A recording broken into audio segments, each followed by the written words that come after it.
Hello everyone, welcome back to the Watercolour Workshop. Today I am going to be painting this Pygmy Hippo. I'm going to be using some fairly unconventional techniques, for me at any rate. Here's my sketch. I did this purely to help myself to remember where to put the shade in. Here's the drawing on the watercolour paper, and off we go. I've mixed up a darkish tone with some red, blue and yellow, and I'm painting it on with a bristle brush. Why am I using a bristle brush? Well, today's painting is inspired by one of my favourite watercolour artists. He's from Australia, his name's John Lovett, and I found one of his videos here on YouTube recently, and I watched it and I thought his techniques were very interesting. Paint an African elephant, and I was trying to use some of the techniques that he used. He paints with an old, tired old bristle brush, and I thought I would give it a go as well, rather than the usual very soft brush that we normally use. So anyway, I put the first coat on, and then I put a slightly darker coat on in the shading areas, referring to my diagram and my source photo as well. Incidentally, I will put a link to John Lovett's website in the description box as well as the video. His website is an absolute treasure trove of information and ideas and lessons that you can read about. On with the painting, I've got a little stick here, and I'm using it to scratch into the wet paint, which the paint runs down into the grooves that you've made and leaves a dark line. So I'm trying to pick out some of the creases and wrinkles and so on. You could use a stick or the end of your brush to do this. Now I'm putting some more dark into the areas that I want more shaded. The paper today is my usual practice paper, which is Sea White 350 gesso. It's not cotton. It's just a cellulose paper, which I find fine for practicing with. So I'm trying to add some texture now. It's kind of a dry brush technique here. I'm putting the paint on using the side of the brush more than anything else.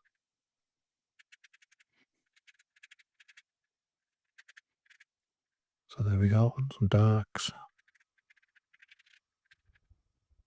Put the tail in, just sketch it in very loosely. So it's meant to be kind of loose but accurate sketch. Bit more work with the stick. Possibly got a little bit carried away here.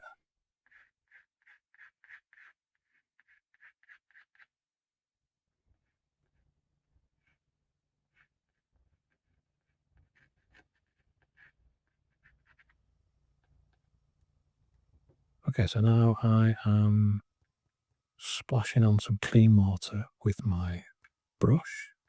That's a standard soft watercolour brush, a number 8 round, my workhorse brush. And I'm going to blot it off, but I'm using the back of an old painting which I've cut up for scrap.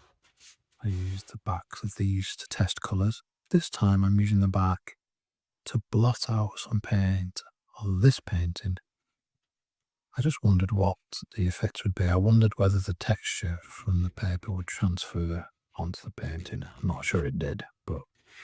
And then I'm scraping down a bit like a sandpaper. It is giving some slightly different textures than I would normally get when I blot with kitchen coal, which is what I do in the next phase. So here we are, gone to the bristle brush for some reason. I wondered if that would give different splash marks. I don't know if it does. They're all just random splashes, whatever happens, whichever brush you use. Okay, I'm letting that run round a bit, and then I'm going to blot it off in the more conventional way. Kitchen roll. I'm trying to create some texture and some light areas on the back of the hippo, which it is doing to an extent.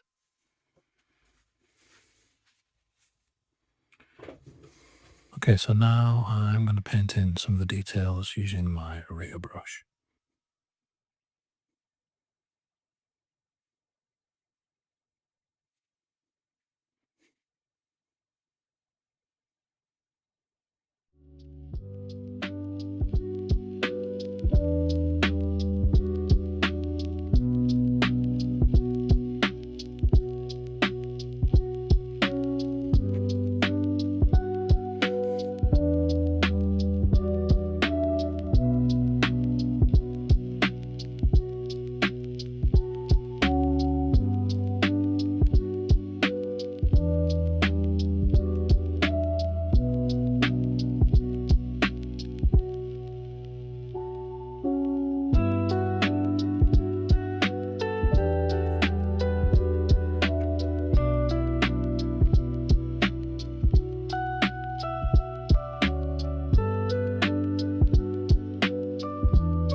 I'm just putting the eye in now.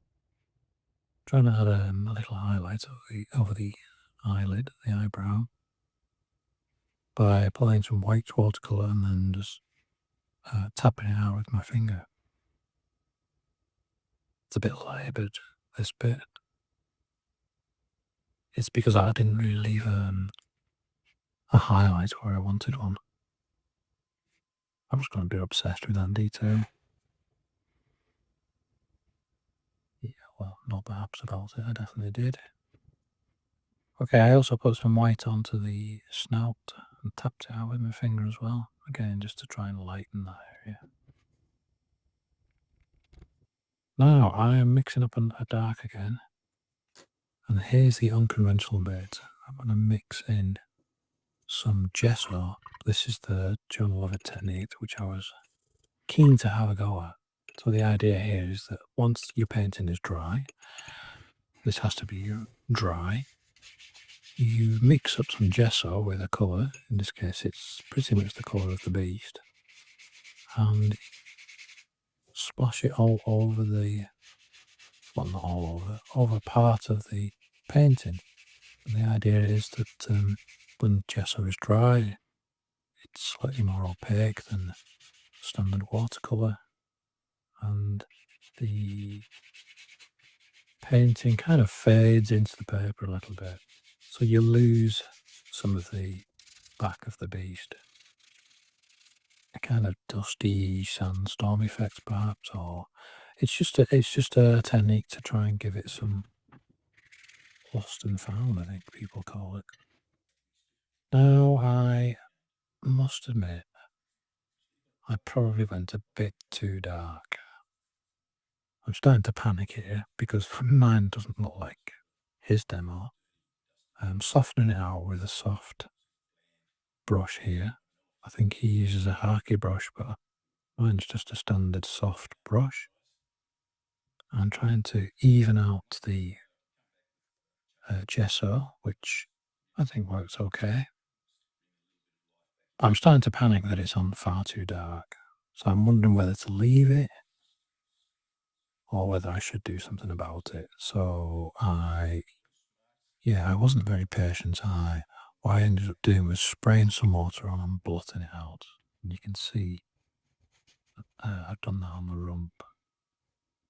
So then again, when it's all completely dry, you then go back in to try to re-establish the outline of your figure. I'm just using the standard pencil here. I think it's a carbon pencil.